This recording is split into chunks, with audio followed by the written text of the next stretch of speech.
आकाशवाणी नागपूर हेमांगी कुलकर्णी आपल्याला ठळक बातम्या देत आहे।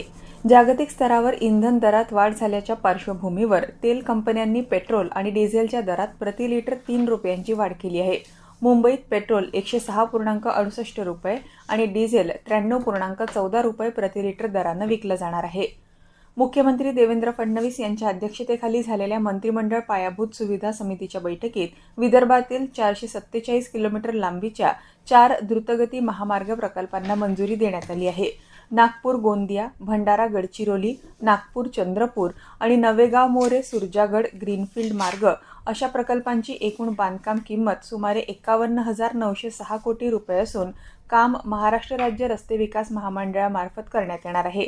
हे महामार्ग विदर्भातील अनेक जिल्हे आणि तालुके जोडून औद्योगिक, खनिज आणि वाहतूक विकासाला चालना देतील।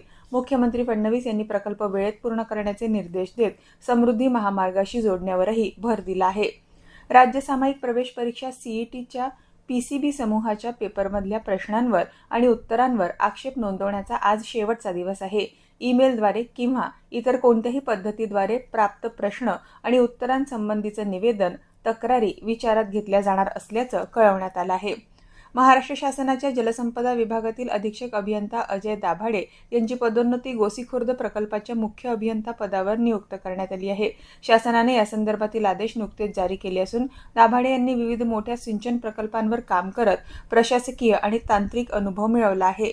नीट पेपरफुटी प्रकरणी सीबीआयने काल लातूरच्या दयानंद महाविद्यालयातील निवृत्त प्राध्यापक पी.व्ही. कुलकर्णी याला ताब्यात घेतलं। कुलकर्णी हे नीटच्या रसायनशास्त्र विषयाचा पेपर तयार करण्याच्या प्रक्रियेमध्ये सहभागी होते।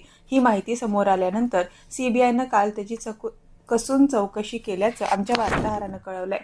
नागपूर आणि वर्धा जिल्ह्यात 16 ते 18 तारखेपर्यंत अर्थात उद्यापासून संभाव्य उष्णतेच्या लाटेच्या पार्श्वभूमीवर हवामान विभागानं येलो अलर्ट जारी केला आहे। विभागीय आयुक्त विजयलक्ष्मी बिद्री यांनी सकाळी 11 ते दुपारी 4:30 वाजेदरम्यान सार्वजनिक कार्यक्रम आयोजित न करण्याचे निर्देश दिले आहे।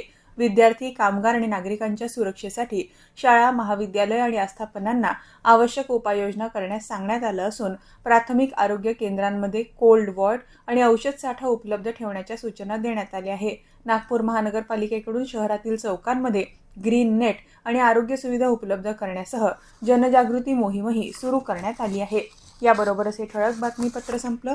या पुढील ठळक बातमीपत्र 11:57 ऐकता येईल। नमस्कार।